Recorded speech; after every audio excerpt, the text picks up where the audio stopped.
Okay, so I'll be talking about reducing encrypted matrix multiplication to regular matrix multiplication, which should make things a lot easier. All right. So first of all, let me give you the actual result. So suppose you want to encrypt, D by D matrices, right? Basically, the result is modulo a lot of restrictions. That the one encrypted matrix multiplication will equal about 4 regular matrix multiplications of the same size.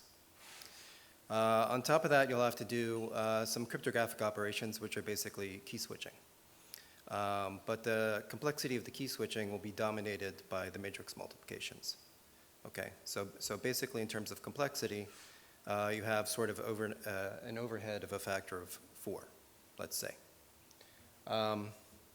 So in terms of the disclaimers,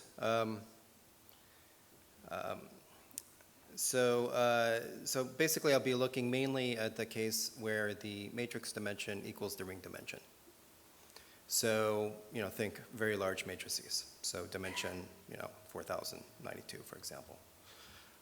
That's the main case that I'll focus on. For matrices larger than that, you can basically do a tiling approach where you deal with each sort of n by n tile separately, and the amortized overhead will carry through a factor of 4. For the less than n, well, that's kind of the hard case where your matrices are kind of smaller than your ring dimension, and the question is what to do. But for there, we also have an amortized result where basically if you want to do n over d encrypted matrix multiplications, then it takes order n over d regular matrix multiplications. Okay. So why does it matter? Why is this result cool? I think it's kind of nice because it completely decouples the matrix multiplication part from the cryptographic operations. So if you want to optimize encrypted matrix multiplication, well, then you just have to mostly optimize regular matrix multiplication. You can use a Strawson algorithm. You can use software like the BLAS or cuBLAS for GPUs. You can use any optimizations that people have now or in the future. They'll immediately redound to the benefit of encrypted matrix multiplication. And you only, as a cryptographer, you only have to worry about sort of the complexity of the key switching components, which, as I said, are asymptotically dominated by the matrix multiplications. Yeah, my slides aren't coming out very well, but if you want, I can give you a PDF of my slides, and we can upload them super quick, but I don't. Anyway, okay, let me try to figure this out here. So prior work, the matrix multiplications, when you were doing encrypted matrix multiplication, typically you had vector operations, right? You had sort of rotations that you did. In fact, there's a typical kind of systolic array approach where you kind of diagonalize the matrices. How do they come into the computation? You kind of stagger the columns of one and you stagger the rows of another. And that diagonal approach is kind of adapted to regular FHE schemes where you use rotations to do all these sort of staggering things. So this is kind of, I call that kind of an inside FHE approach to matrix multiplication. So this is kind of an outside FHE because the matrix operation is completely decoupled from the cryptographic operations. So I like to think of it as kind of an inside-out approach to matrix multiplication. Okay, cool.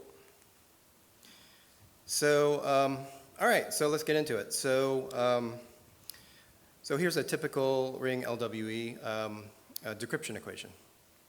Secret key times ciphertext basically equals the message plus the error. Forget about all the encoding issues of the message and distributions of errors and so forth. So this is the basic decryption equation, right? So how do we convert this to matrices? Well, first of all, there's this ring homomorphism from ring elements to matrices. It's basically kind of a circulant matrix that represents the ring element. The particular form depends on which polynomial you're modding out by, in this case x to the n plus 1. So you get the minus 1s coming in from the left. But anyway, you know, for any ring, you have this homomorphism where you can just map it to a matrix, right? And then the decryption, so then you can make the decryption equation be in terms of strictly matrices. I mean, you just replace all of these polynomials with capital letters, and now it's in terms of matrices. So you have, again, S times C equals M plus E. Okay, so yeah, but that case wasn't really very interesting, right? Because we didn't do anything. I mean, we just renamed things. What we want is like where the ciphertext is not just representing, you know, encrypting some ring element, right, which is only n coefficients. We want something that's encrypting n squared coefficients, because that's what it means to encrypt a matrix, right? So what do you do? So I mean, basically, you just stack. If you have a bunch of initial ciphertexts, you know, S times C to the I equals MI plus EI, you just stack the first rows of the ciphertexts. Okay, so you have n different original ciphertexts. You take the first column of each of them, and you just stack them. And those separate columns engage independently with, you know, the secret key on the left side to give you the correct decryption equation that you expect. That the, you know, S times CI in this case is basically a column now, equals MI, kind of as a column again, plus EI. Right? So that's, okay, so that's how you encrypt a matrix. You basically just stack it. Pretty simple. Okay, so, so first I'm going to give you a warm-up where basically we want to do plaintext-ciphertext matrix multiplication. What that means is that one of the matrices is not encrypted. Okay? One's encrypted, one's not. So let's suppose M is the one that's encrypted and M prime is unencrypted. But it has small coefficients, let's say, of course. So you have this original decryption equation, S times C equals M plus E, okay, of the original one. And okay, I'm just going to do matrix multiplication by literally multiplying the ciphertext with the unencrypted matrix. Okay, I just put M prime on the right side, and I get basically a valid decryption equation, right? So S times CM prime is the new ciphertext, equals M prime, that's the new message, plus E M prime, which is the new error, right? And so, you know, if I apply S to this new ciphertext, well, you know, decryption equation works. I get M times M prime eventually, okay? Pretty simple. Yeah, well, that's just what I said. That's the ciphertext. And so you have this, you know, you have this result that you can do right matrix multiplication. You can multiply by M prime on the right. And this is the result that basically, you know, if you want to do a plaintext-ciphertext matrix multiplication, it equals basically two regular matrix multiplications. Why two? Because, well, the original ciphertext had two components in it. You know, the A and the B part. So there are two underlying matrix multiplications that you have to do, right? Right, so, you know, C of X is the A of X component and the B of X component, so you have to do a matrix multiplication for each. Okay.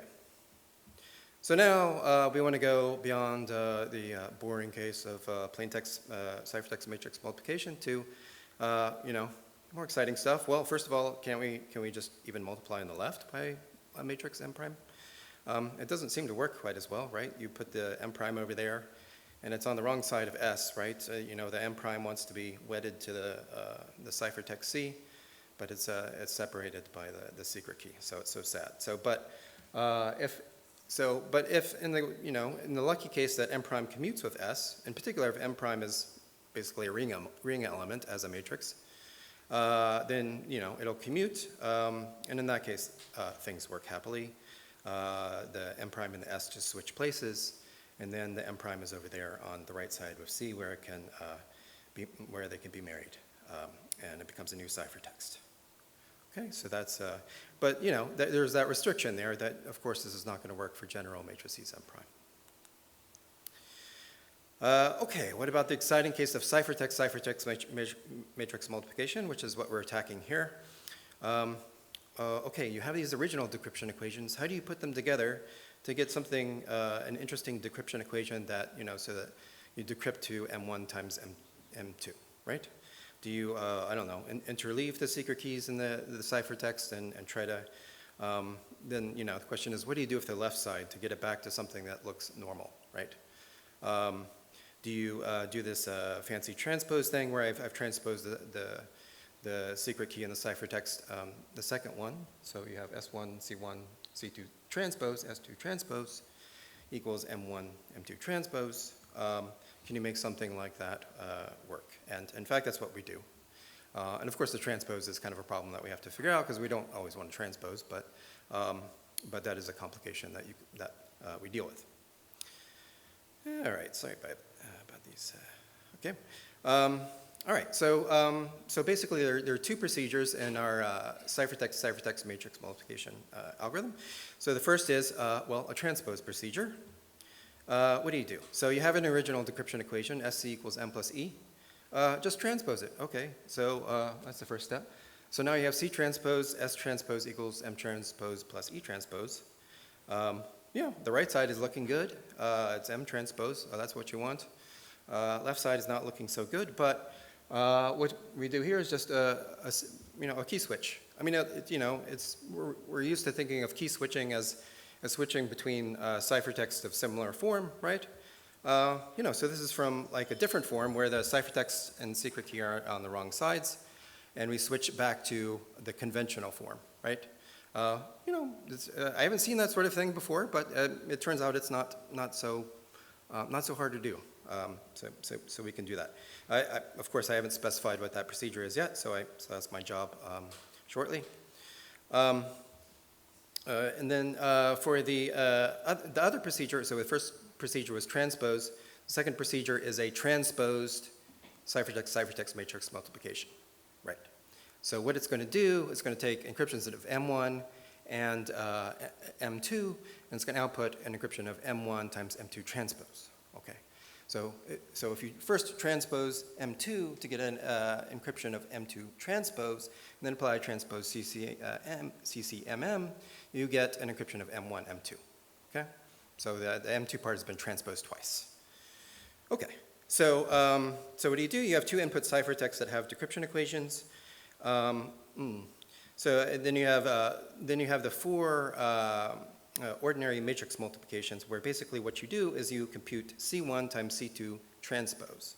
Okay, and you set that to be equal to C, so that's the equation that's covered up. So now that C is equal to C1 times C2 transpose, you get this sort of decryption equation that S1 on the left side of C and S2 transpose on the right side of C. On the right side you get M1 times M2 transpose plus some error that is hiding some cross terms and stuff. Okay? So you have this very unconventional encryption of what you want, M1 times M2 transpose. And then the idea is just to do key switching. Okay, this one looks even more unconventional than the transpose one, but still not too hard actually to switch from this weird form ciphertext to one that looks proper. You have a proper S3 times C3, that's a normal CKGS ciphertext or whatever, equals M1 times M2 transpose plus some error stuff. Okay, so that's it. Okay, so I described all of that. Now I'm just going to I don't know how much time I have, but I'm just going to kind of re-describe the whole scheme in a different way. So why am I going to do that? If you re-describe everything in terms of polynomials, it's going to the key switching is going to make a lot more sense. Okay? If I started with the polynomials, I think you wouldn't have believed that I was doing matrix multiplication. You would have thought, oh, you're just multiplying polynomials. Where's the matrix multiplication? So I'm going to, that's why I'm describing it twice. And also, you can, if you fell asleep, you have a second chance. So, all right, so before we described matrices encrypting matrices, right? So now I'm going to describe bivariate polynomials encrypting bivariate polynomials. You just stack them. So you have initial ciphertext S times CI equals MI plus EI. These are a bunch of different ciphertexts, okay? They're just normal, a bunch of them, ring LWE ciphertext. And I'm just going to stack them according to their index I, and I'm going to add another variable y, okay? So now I'm going to say that C of xy, it's now going to be kind of like a matrix or a bivariate polynomial, is going to be defined this way. I mean, we're just going to have the original CI x's just be the coefficients of the yi's. Okay, the y's are, the power of y is just like a placeholder for these different ciphertexts. Okay, so that's it. So we have, and then of course, in terms of bivariate polynomials, this equation still goes through that Sx times c of xy equals m of xy plus e of xy. Okay, so that's, I'm just redescribing the same thing. Okay, so let's just kind of do everything that we did before, right? So you have S times C equals M plus E. Now we want to do right matrix multiplication by some plaintext matrix M prime. Okay, so what do we do?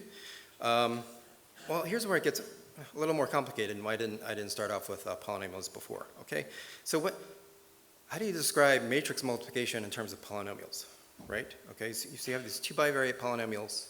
Obviously, you don't just multiply them together as bivariate polynomials. That's not matrix multiplication. So what is it in terms of polynomials? So we have to figure out kind of what the right side of this analogous thing is, right? Okay, and so here's what it is. I mean, this is the only complicated part. So really, I think. So given polynomials, M1 xy, M2 yz, and M3 xz. We want those to represent our three matrices, M1 is going to be represented by M1 xy, M2, the second matrix that we multiply by is going to be a polynomial M2 yz, and then our output polynomial is going to be M3 xz, okay? So where obviously x is representing sort of the rows of the leftmost matrix, and then the y is the common dimension that they engage on, and then z is the column of the second matrix, right? Okay, and then what is, so if we want M3 to be the sort of the coefficient matrix of the product matrix, what is it actually? It's equal to you take the product of the original two polynomials, okay, and you get a polynomial over x, y, and z, okay? So it's kind of like temporarily cubic, right? But you only want the parts, in matrix multiplication, you only want the parts where they match up on their y index, right? So what you want in terms of the polynomial is you want to extract that part of that polynomial that has n to the 3 monomials that has degree 0 and y.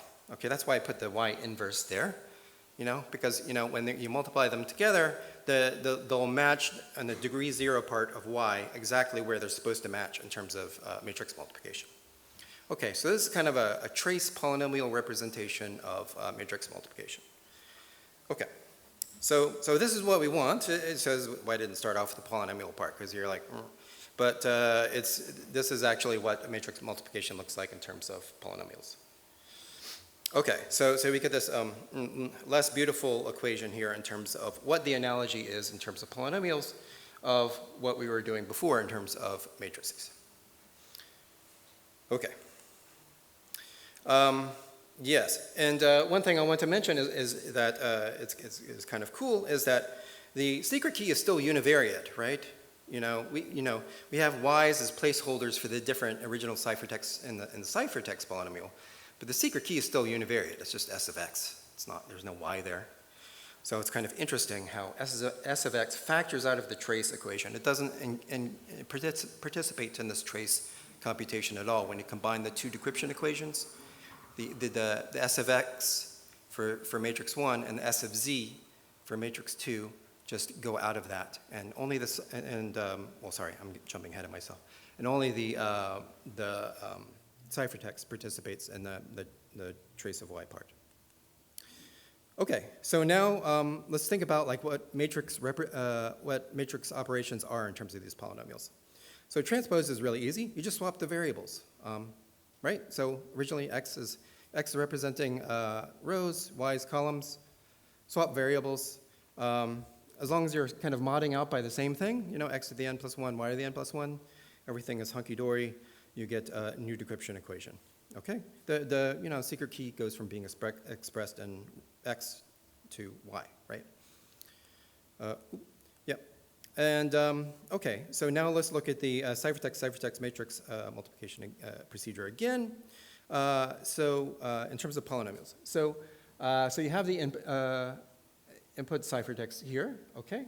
And, okay, sorry, transpose procedure, yeah, sure. So right, I'm just describing, ciphertext matrix multiplication has these two procedures. First, you transpose the second one, and then you do transposed CCMM of the two inputs. Okay, so the transpose procedure is just, okay, I described transpose as already as just a variable swap. And transpose CCMM is like this. Okay, so you have some input ciphertext. And just analogous to what we did before, you have kind of 4 underlying matrix multiplications corresponding to computing this trace polynomial representation of C1xy times C2y inverse z. Okay? I might be confusing you a little bit here. You don't actually compute the matrix this way. This is just a way of expressing matrix multiplication. Okay? It doesn't matter how you actually do this computation. You're going to use Strawson or whatever you want to use for the matrix multiplication. So just think of these traces as being an expression for what we're trying to compute, okay, not how we're actually computing it, okay? Okay, so when you actually compute, sort of apply this whole trace thing to the left side of the decryption equation where you've kind of taken the product of the two decryption equations, what you get is that, again, you do this trace of y, the secret keys kind of fall out because you have the S1 of x and S2 of z. They don't have any y's in them, so they kind of fall out. And basically, all that happens is that the ciphertexts inside engage in a way that corresponds to matrix multiplication. So you get C of xz. Okay, all right. Those factor out. And, well, I still haven't described this mysterious key switching step to you, so that's kind of what remains. Okay, so we want to go back to a normal form ciphertext. Okay. So, all right. So basically, where we are and where we want to be. So where we are is that we have a ciphertext C of xy, and it satisfies this weird decryption equation with S1 of x and x2 of y. Okay. I've replaced the variable z with y. Okay. That's just renaming, and so we have this decryption equation, and so if I had an expression, I'll call it a canceling expression, you can't really see it there, but if I had a canceling expression that exactly subtracted off that part there, that's kind of weird, it has a minus there, and replaced it with that S3x times C3xy, which is kind of what we want in our new decryption equation, and if that equaled something small, f of xy, it's just going to be something, something small, whoops, then I could just add the first decryption equation expression with the canceling expression, and I get exactly what we want, that S3 of x times C3 equals the message that we want to encrypt. So it's just a matter of generating this canceling expression, right? Okay, so let's do that. And if you know about regular key switching, I mean, this is basically exactly the same. I mean, there's nothing new here. It's just bivariate. Okay, so yeah, we have this weird bivariate thing that we need to cancel, but it's just kind of, you just do it in the same way as regular key switching. And what is that way? Well, you have key switching material in the public key, which is a bunch of stuff where you have all these expressions that kind of allow you to cancel off parts, right? So this key switch material has a little toggle at the beginning where it has minus x, S1x and S2y times various powers of b. And then you reconstruct the old ciphertext C of xy out of those b to the k's, by decomposing it into base b. And by aligning that key switching material with the base b decomposition of C, you exactly cancel it, and you are left only with the stuff that you want. So, so it's a bit of an anticlimax because there's nothing interesting here. It's just regular key switching procedure in terms of bivariate polynomials as opposed to univariate. So the interesting part was kind of the trace representation of the matrix. I feel like I'm going way over. Am I going way over? No, good. Okay. All right. So that's it for the d equals n case. And the recap is, so the mathematician's recap is that everything I did was trivial. This is basically my recap. So the magical key switches were trivial. They're same as typical key switch except bivariate. The transpose is also trivial. We just literally transposed, or in terms of polynomials, it was variable swap. And the sort of the only interesting thing was the treatment of transpose CCMM. And that sort of the interesting wrinkle there was how the secret keys, because they were univariate, factored out of the trace equation so that only the ciphertext could play in the trace and do their own matrix multiplication. So the complexity is 4 matrix multiplications plus the complexity with key switching, which is just amounts to bivariate polynomial multiplication, which is just order n squared log n. So until we find order n squared matrix multiplication algorithms, that part is going to be asymptotically a lot smaller. So basically, it's mostly the 4 matrix multiplications. Okay, so if I have time, I can go a little into the dimension mismatch case, which is what do you do when d is less than n? This part is a lot harder. Kind of why is it hard? Well, first of all, when we converted to matrices, the secret key, the way we mapped the polynomials to n by n matrices.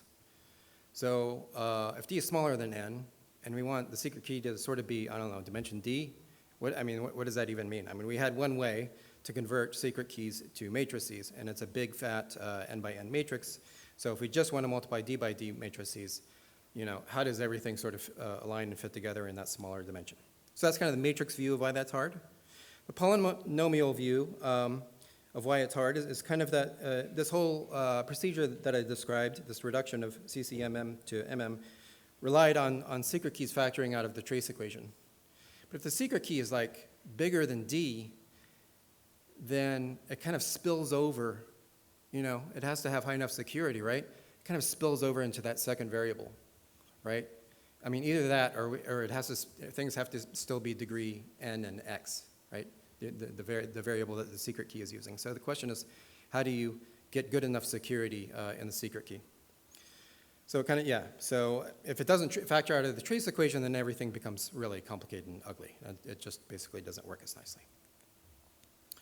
So there are kind of two ways that we can deal with this dimension mismatch case. So one is, there's MLWE. The whole idea of MLWE is that you have a smaller ring. So why not just make the dimension of that smaller ring be d if you want to multiply d by d matrices? That's basically the idea.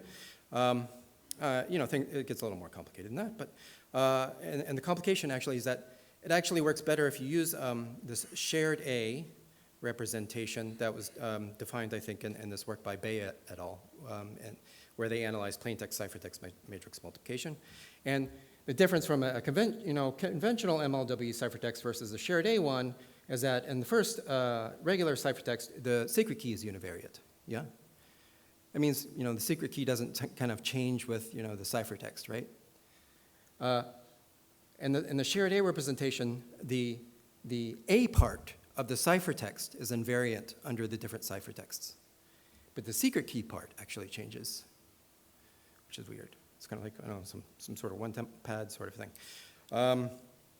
But anyway, it seems like it would be kind of a useless idea, but it turns out to be very useful to get lower complexity for these matrix multiplications.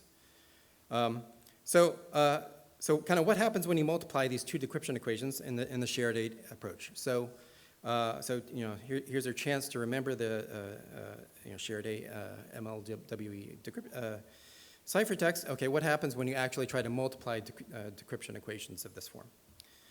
Well, you get a lot of stuff.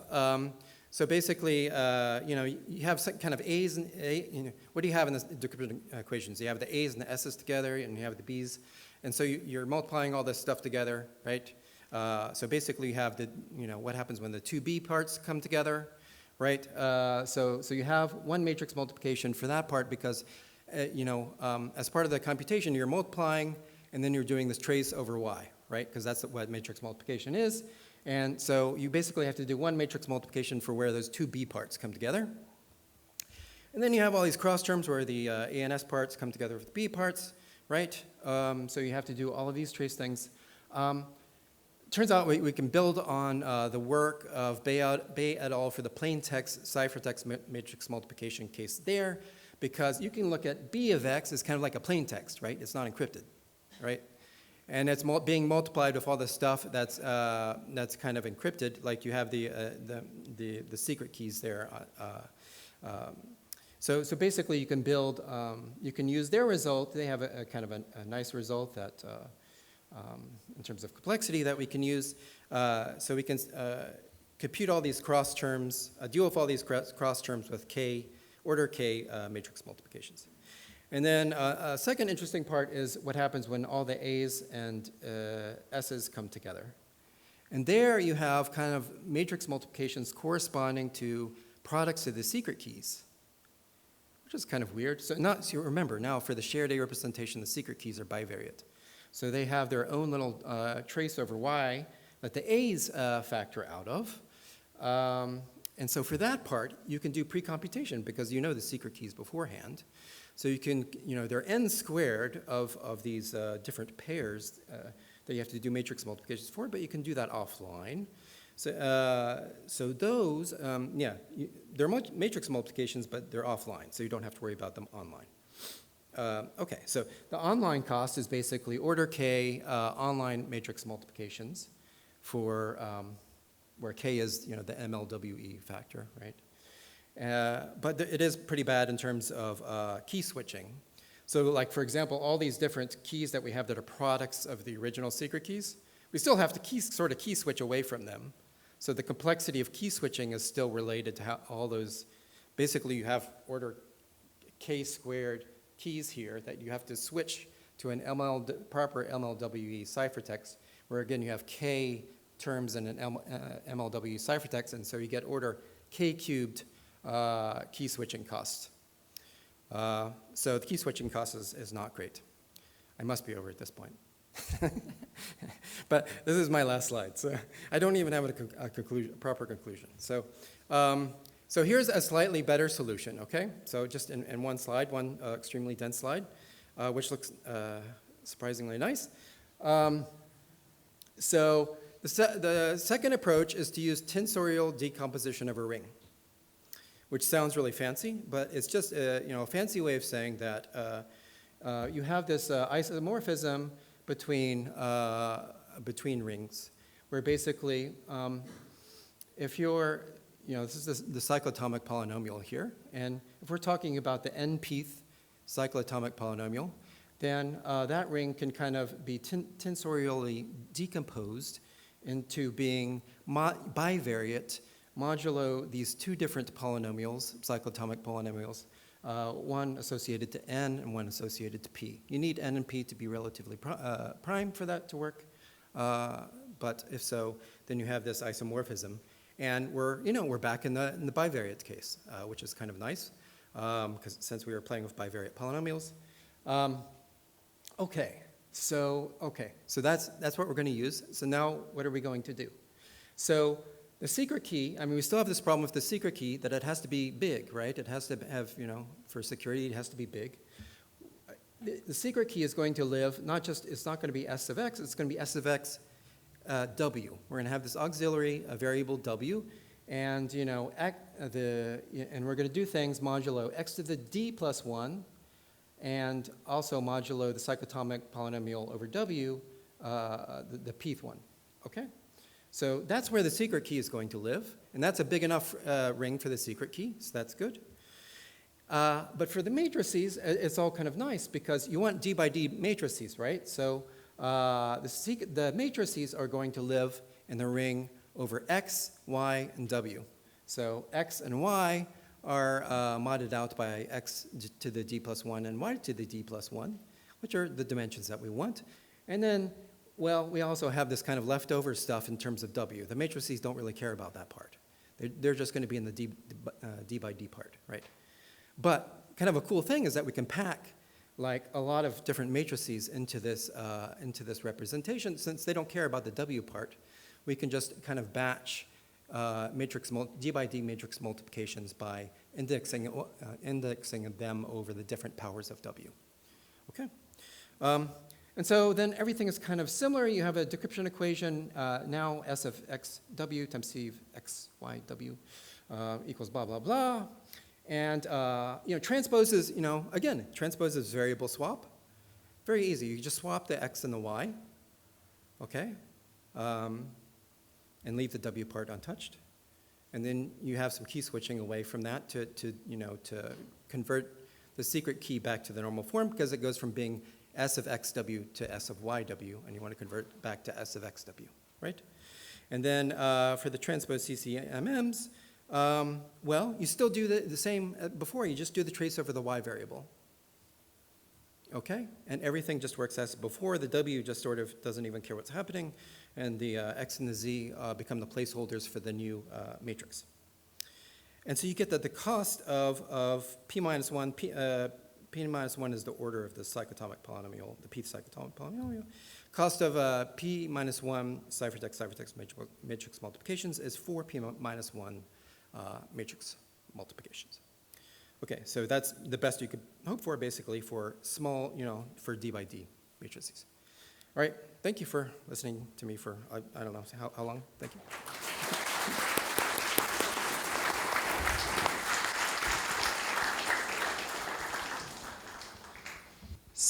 So how large would the key switching key be in this case? Let's say in the standard case, without dimension mismatch.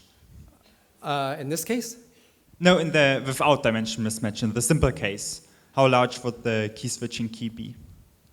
For the d equals n case? Yeah, I mean, it's going to be, it's just, there's nothing unusual about the key switching, so it's just key switching between bivariate polynomials. So everything is going to be the size of bivariate polynomials instead of univariate polynomials. So it's going to be, order n squared, because you can't avoid that. And then, if you do base b decomposition, you have to have, log base b of q of them. So, it's very much like the univariate case, except it's just multiplied by n, because all of these things are bivariate. So if I use my intuition of the univariate case, I could say it's just n univariate switching keys. Yeah, in terms of size, yeah. Okay. I mean, it's not, in terms of actual math, it's not exactly the same, but yeah. Thanks.